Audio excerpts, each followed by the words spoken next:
Más Noticias. De nuevo, buenas noches para ustedes y bienvenidos. Vamos de una vez con la noticia del día, porque a esta hora el ministro de Defensa, Guillermo Botero, enfrenta su segundo debate de moción de censura en la plenaria del Senado. Por ahora se ha sabido que varios partidos políticos se inclinan en apoyar esta moción. Vamos con Cintia Pineda, quien nos amplía la información. Cintia, buenas noches. ¿Y qué está pasando?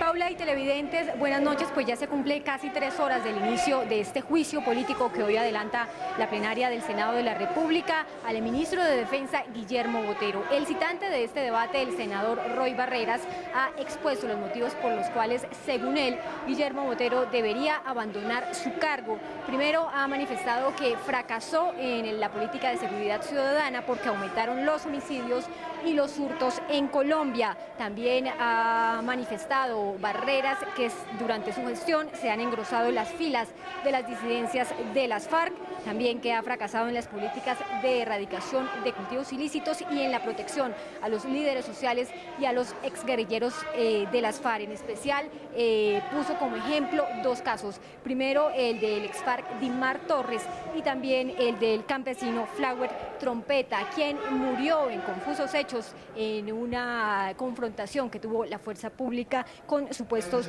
disidentes de las FARC. Pero también ha manifestado Roy Barreras, o ha denunciado más bien, un supuesto bombardeo que ocurrió en San Vicente del Caguán en septiembre pasado contra la disidencia de las FARC, en donde habrían muerto 7 menores de edad. Pero precisamente quiero hacer precisión de que hoy no se vota la moción de censura, se votaría la próxima semana, pero desde ya varios partidos políticos han anunciado que respaldarán la salida de Guillermo Botero del Ministerio de Defensa. Veamos el siguiente informe.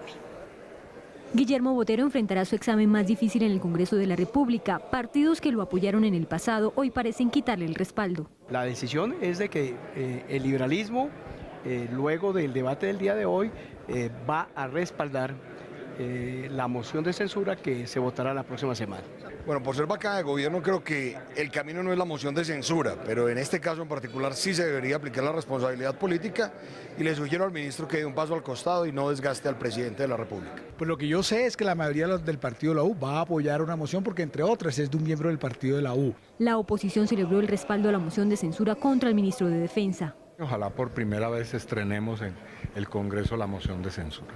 Otros partidos como Colombia Justa Libres apoyarán a Botero, pero le darán un ultimátum. Se requiere articular mejor el trabajo de lo que está pasando al interior de la fuerza pública. En eso el ministerio sí tiene que mejorar y será la exigencia del partido, porque eso es inaudito que siga pasando. Para el Centro Democrático, el jefe de la cartera de Defensa está haciendo su mejor trabajo.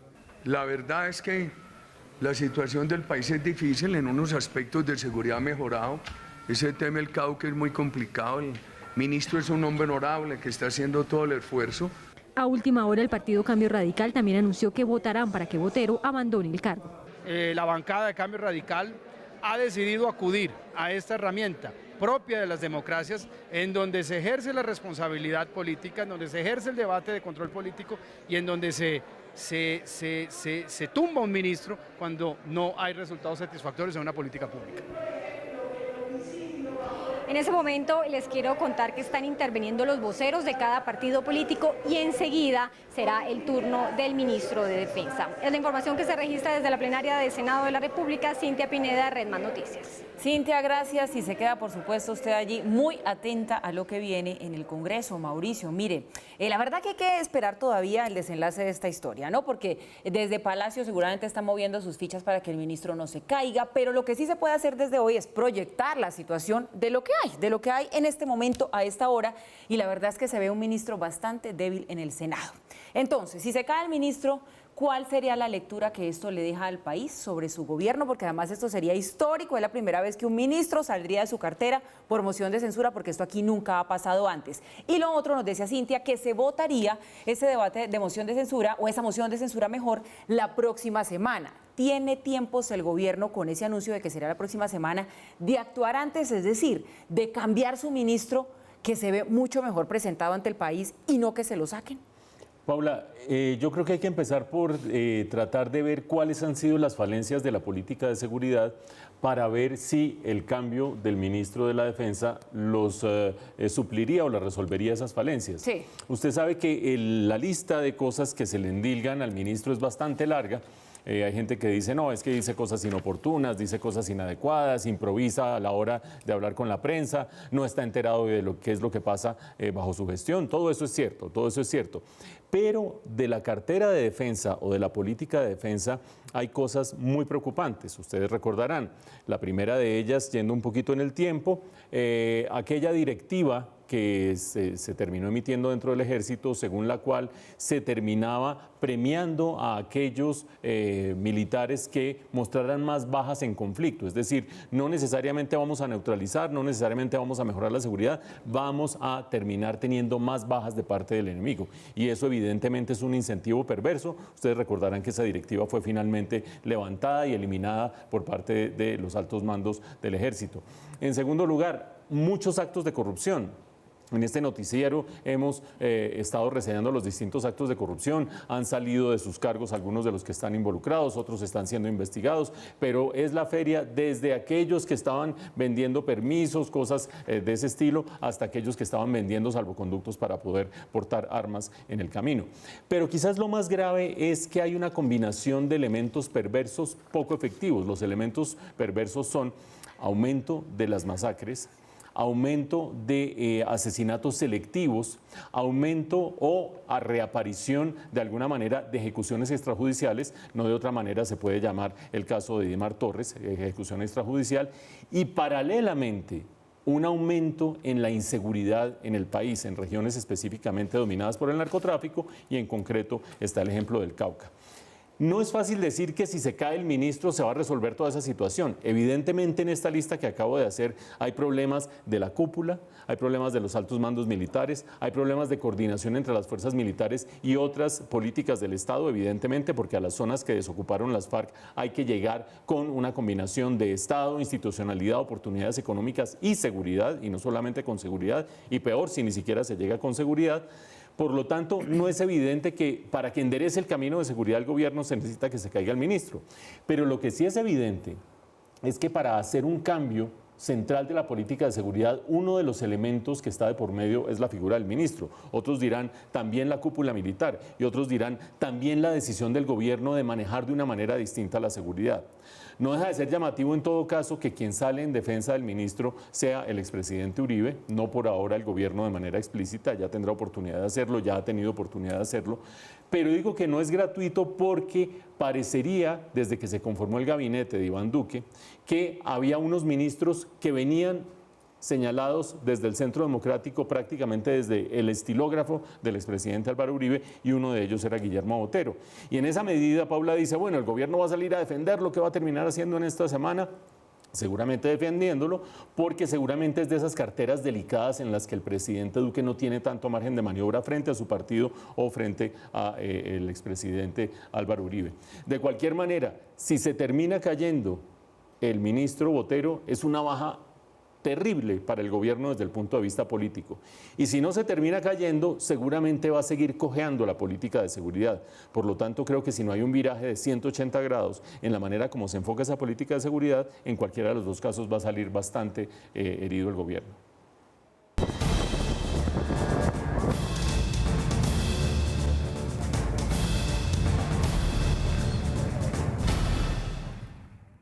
Buenas noches. La situación en el Cauca es crítica.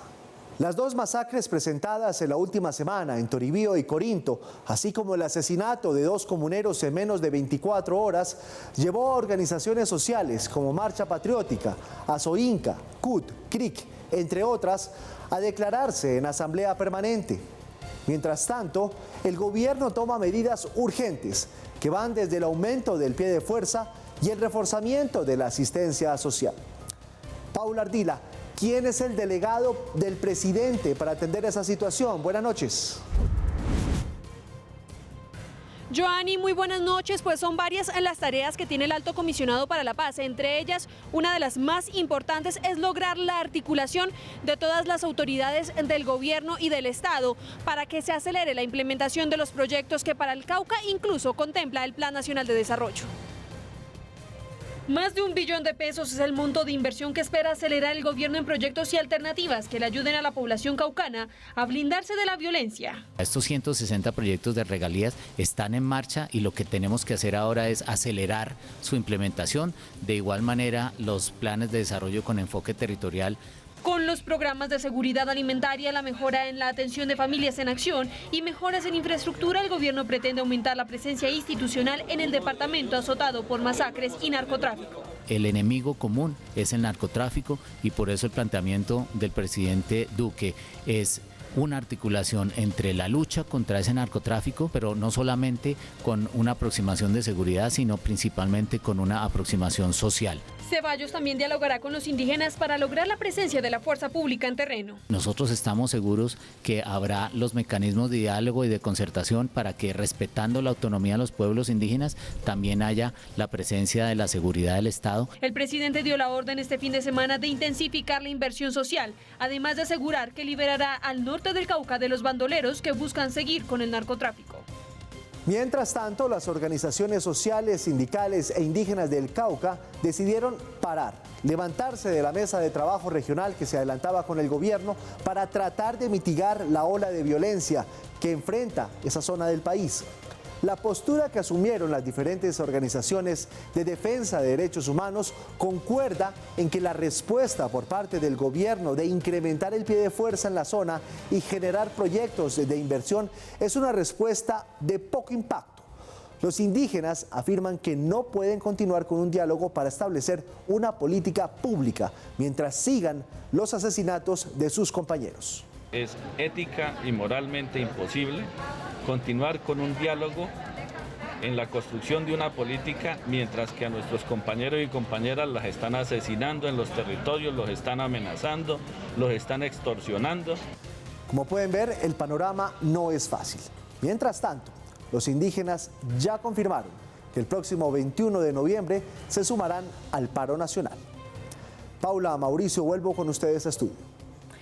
Pues así es, Mauricio. Como lo dice Giovanni, lo más reciente que hay sobre la situación en el Cauca es justamente esto, que se levantan de la mesa las organizaciones indígenas que confirman que van a estar participando en este paro y ellos lo que señalan es que dicen que hay contradicción en las acciones que está proponiendo el gobierno para enfrentar esta crisis. Y eso, la verdad, pues es algo que sorprende un poco, porque el presidente lo que ha dicho es que va a acelerar ese plan de inversión social, Mauricio, algo que históricamente se ha pedido que suceda, que lleguen las instituciones del Estado, que haga presencia el Estado, justamente en territorios que están tomados por la violencia, por el crimen y por el narcotráfico. Pero ellos dicen, y esto se lo quiero leer textualmente, que esas medidas poco impactan sus realidades. Ahora, tampoco están de acuerdo con que se militarice la zona. Entonces... Paula, dificilísima situación. Uno diría que el paquete ideal es el paquete que reúne elementos de seguridad, elementos de desarrollo económico y elementos de sustitución de cultivos. De acuerdo. Porque en realidad ahí está el problema, en el fondo, en los cultivos ilegales. Por lo tanto, promover, darle más recursos, darle más dinamismo a la sustitución de cultivos, ayudar en toda la economía regional y en la economía indígena y campesina, y adicionalmente meter elementos de seguridad. Pero se van cayendo uno a uno desde la perspectiva de la mesa de negociación, ustedes lo vieron, de las comunidades indígenas. Porque por una parte dicen que la estrategia de seguridad es una estrategia que privilegia a la llegada de las fuerzas militares. Recuerden ustedes que el gobierno ha dicho, fuera de los 7 batallones que hay en el norte del Cauca, llevar 2.500 hombres adicionales que llegarían a final del año. A mi juicio, tardíamente, lentamente, de manera bastante precaria desde el punto de vista de la urgencia de la situación, pero bueno, 2.500 hombres. Los indígenas dicen, no, aquí no queremos más hombres de las fuerzas militares, no solamente porque nosotros tenemos otra manera de manejar el orden, que son las guardias indígenas que tienen sus bastones de mando, etcétera, etcétera, sino además de eso, porque dicen que las fuerzas militares son corruptas, que de otra manera, ¿cómo se justifica el que haya tanto paso de los precursores químicos para el narcotráfico, tanto paso del narcotráfico, si es que no hay corrupción dentro de las fuerzas militares?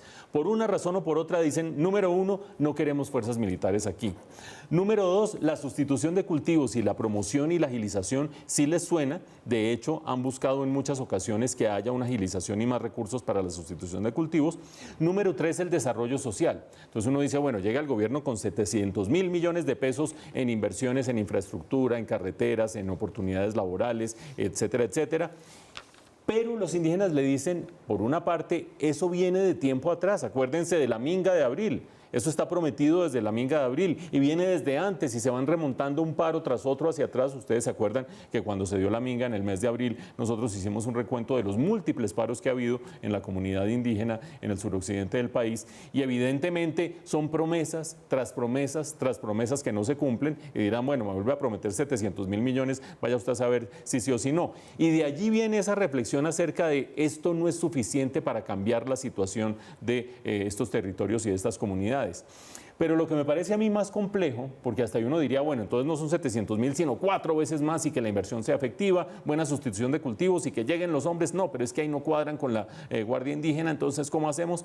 Lo más delicado es la frase que acaban de oírle ustedes al coordinador de la mesa de negociación, al vocero de la mesa de negociación, que dice, consideramos inmoral o antiético estar nosotros negociando políticas públicas cuando están matando compañeros. Obviamente, terrible la situación, pero si el gobierno dice que va a llevar fuerza pública, dicen que no quieren fuerza pública. Y si el gobierno dice que van a hacer políticas sociales y económicas, dicen que son insuficientes.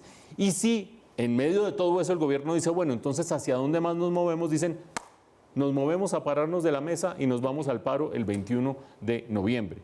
Me parece que evidentemente hay que vivir en el territorio para darse cuenta de la gravedad de la situación, de los rigores que sufren esas comunidades, de las dificultades y del miedo de ser carne de cañón de una guerra en la que están enfrentadas dos partes que en muchos casos ni siquiera tienen que ver con ellos.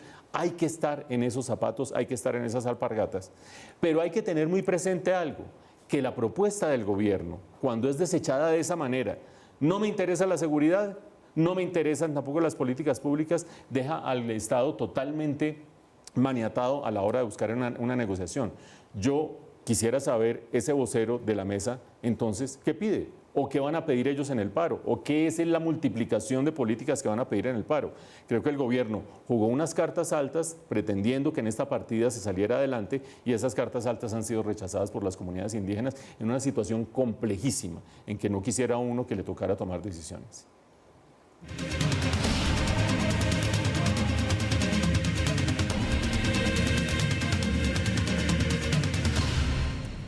Hay conmoción y dolor por el asesinato en México de 3 mujeres y 6 menores de edad, todos estadounidenses y miembros de una misma familia. El presidente Donald Trump le ofreció ayuda a su homólogo Andrés Manuel López Obrador para combatir los carteles de la droga. Vamos en directo con Alexander Gómez. Alex, muy buenas noches. ¿Y qué es lo último sobre este hecho?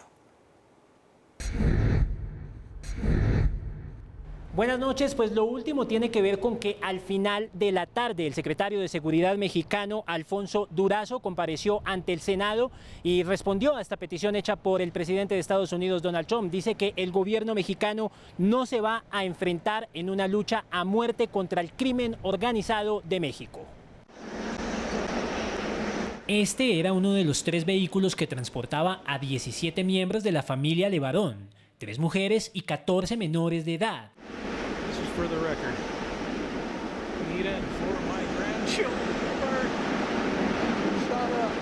Las camionetas que viajaban desde La Mora, Chihuahua, con rumbo a Bavipse, Sonora, fueron emboscadas por grupos armados en los límites entre ambos estados.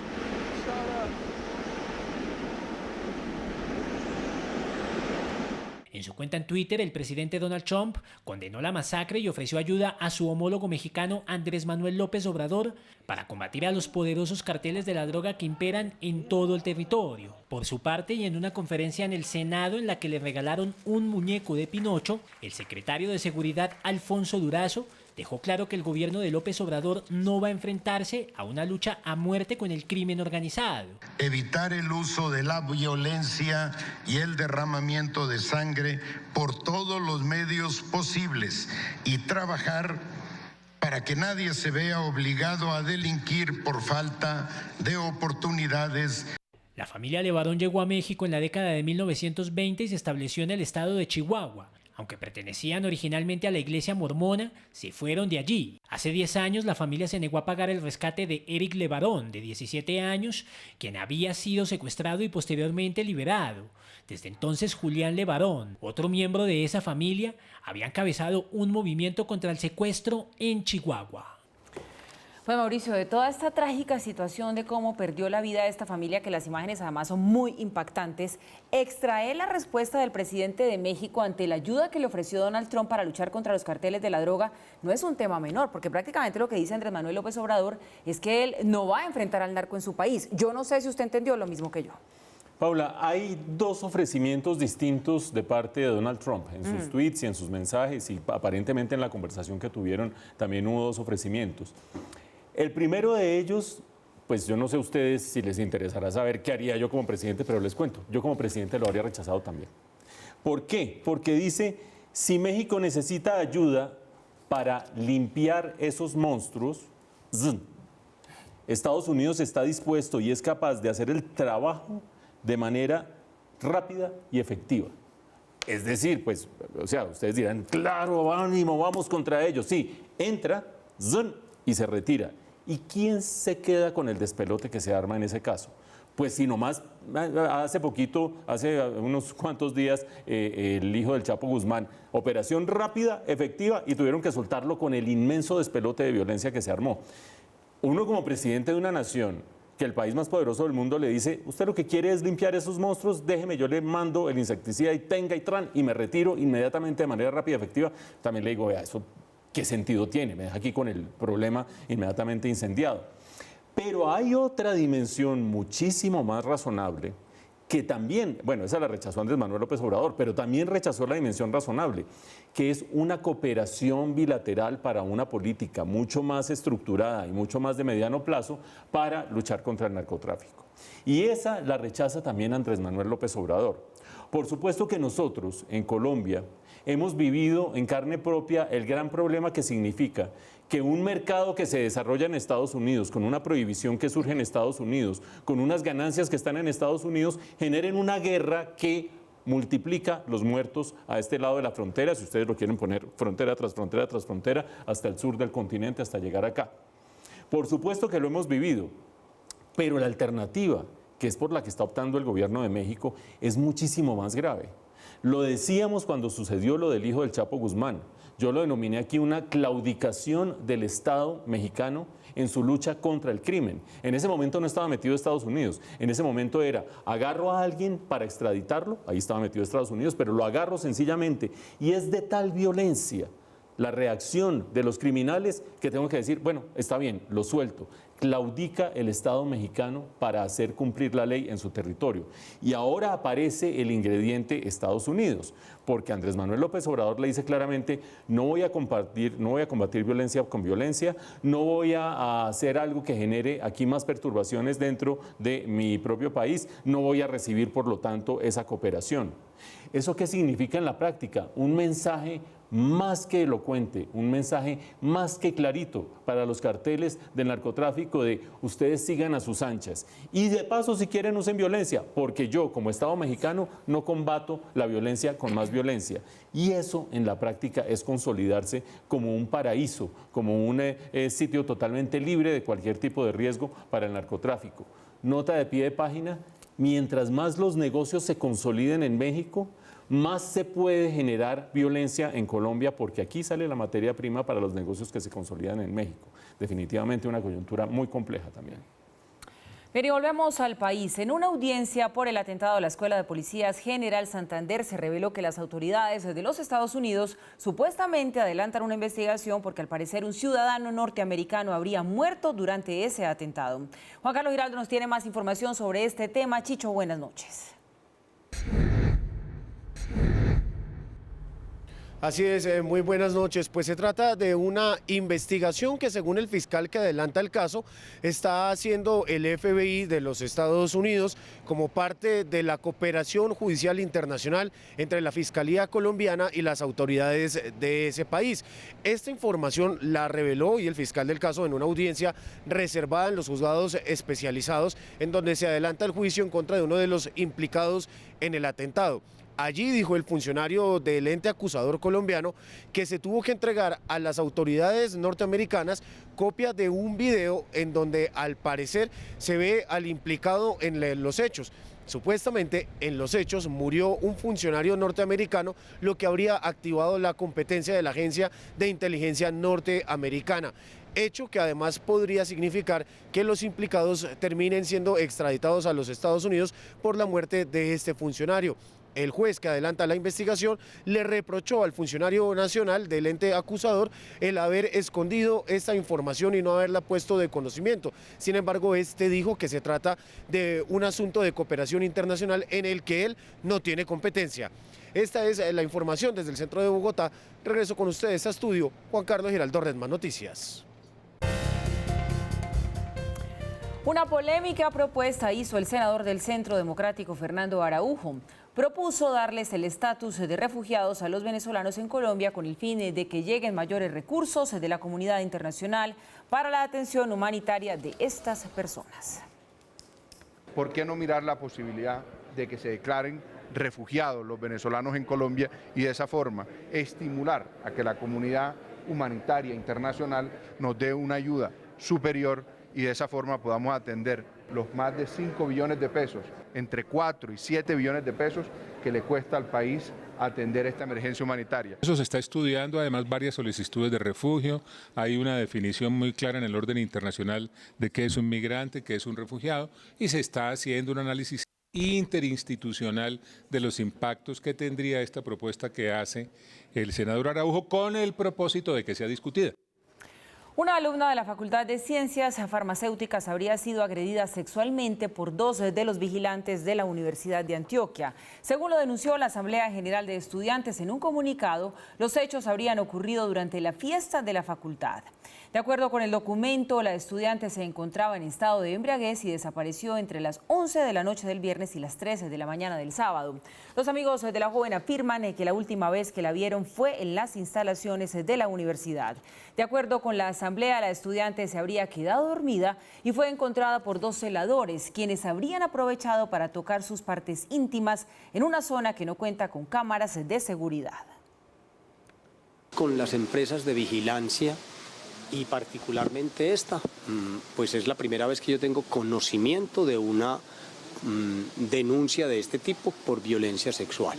Producto de algunas acciones violentas, la universidad ha sido sometida en los últimos tiempos a un desmonte sistemático de las cámaras de vigilancia, o sea que tenemos muy pocas posibilidades de encontrar en ciertas zonas cámaras que nos permitan evaluar directamente la responsabilidad de una persona en particular. Y momentos de angustia vivieron las personas que se encontraban en inmediaciones del aeropuerto Ernesto Cortizos en Barranquilla cuando un extranjero de origen norteamericano hurtó un taxi. Unidades de la policía fueron alertadas del hurto de este taxi en Soledad, en Barranquilla. El hombre, identificado como John Joseph Yanino, inició el recorrido y a su paso arrolló a 2 personas y a un niño de 7 años. Uno de los heridos presenta fracturas en ambas piernas. El sujeto fue golpeado por la comunidad y se encuentra en la URI de la Fiscalía en Soledad y responderá por los delitos de hurto de intento de homicidio. El señor ya prende el carro, le echa seguro al carro, lo acelera, yo le pego al vidrio para que el tipo entendiera, pero nada, el tipo me mira y se burla y arranca el carro a toda velocidad. La gran dificultad ya al final, en la curva llegando ya casi a la 30, donde atropella a una familia, a una señora, a un niño y su esposo. Lo más impresionante es ver cómo el tipo pues le tira el carro a estas personas, no sé por qué lo hizo. Las autoridades están tras la ubicación del conductor que al parecer en estado de embriaguez arrolló a varios motociclistas y después huyó en el norte de Bogotá. En video quedó registrado el momento en el que un grupo de motociclistas rodean una camioneta luego de que el conductor hubiese arrollado a 4 de ellos cuando hacía maniobras peligrosas en la avenida Boyacá. Le pegaron a la moto de atrás, respondan. Varios testigos acusan al conductor de haberse cambiado el asiento. Dicen que el hombre estaría borracho y así evitaría las sanciones de las autoridades. ¿Por qué se cambian de piloto? ¿Por qué? Aquí se ve cuando la camioneta emprende la huida tumbando las motocicletas y golpeando a las personas alrededor. Donde dan cuenta de una persona, al parecer en estado de embriaguez, que atropella a varios ciudadanos que se transitaban en motocicleta. En medio del escape y de la persecución, el vehículo termina en un separador de la avenida Boyacá y el conductor abandonó el lugar. En este momento estamos ubicando a este conductor irresponsable que deja a unas personas allí con daños materiales. Las autoridades adelantan las investigaciones para identificar y sancionar al responsable. Entre 3 y 48 salarios mínimos mensuales vigentes. Esto es un aproximado 12 millones y medio hasta los 40 millones de pesos en la sanción de tipo pecuniario y una suspensión de la licencia hasta por 25 años. El vehículo fue inmovilizado y llevado a los patios de la Policía de Tránsito mientras aparece el conductor. Yo soñé con tener grandes espacios en mi colegio, con aulas cómodas para aprender, con terminar mi bachillerato en un colegio con alta calidad educativa, con tener una alimentación balanceada y rica, y ahora, estudiando en este megacolegio y gracias a la gobernación de Cundinamarca, siento que mi sueño se está haciendo realidad.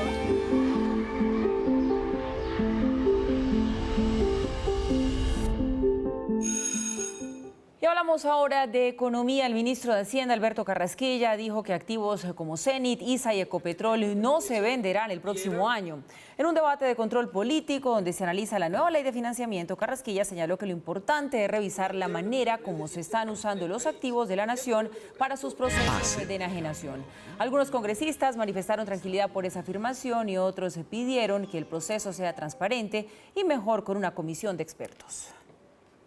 Esas ventas de ISA, Ecopetrol o Cenit no están contempladas. Lo que sí está contemplado es hacer un mejor uso de los patrimonios que están regados a lo largo y ancho del sector público en un momento en que tenemos necesidad de recursos.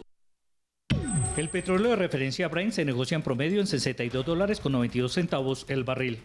La libra café colombiano cerró en Nueva York a $1.05. El índice de capitalización de la Bolsa de Valores de Colombia aumentó 1,20% a 1.665 unidades. La tasa representativa del mercado para mañana es de 3.318 pesos con 47 centavos. El euro se cotiza en promedio en 3.672 pesos con 82 centavos. Las cifras son los 11,6 millones de sacos de café, producción entre enero y octubre de este año. Representa un aumento de 5% frente al mismo ciclo de 2018.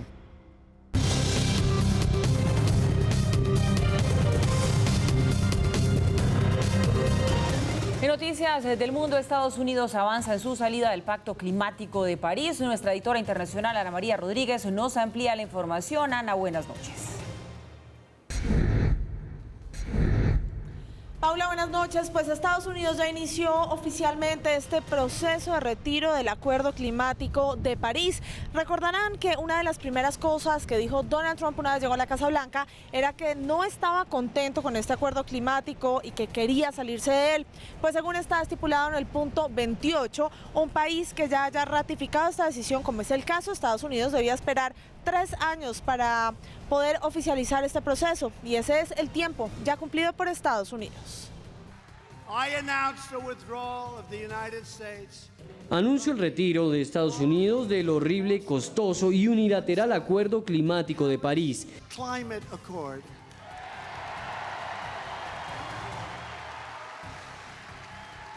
Pregúntenles cómo les está yendo en París. No muy bien.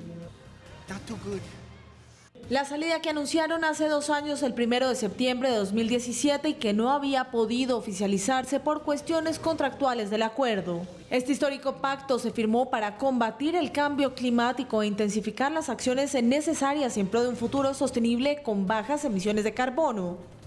Y a pesar de las fuertes protestas en su contra ocurridas en las 2 últimas semanas, el presidente de Chile, Sebastián Piñera, anunció que no va a renunciar.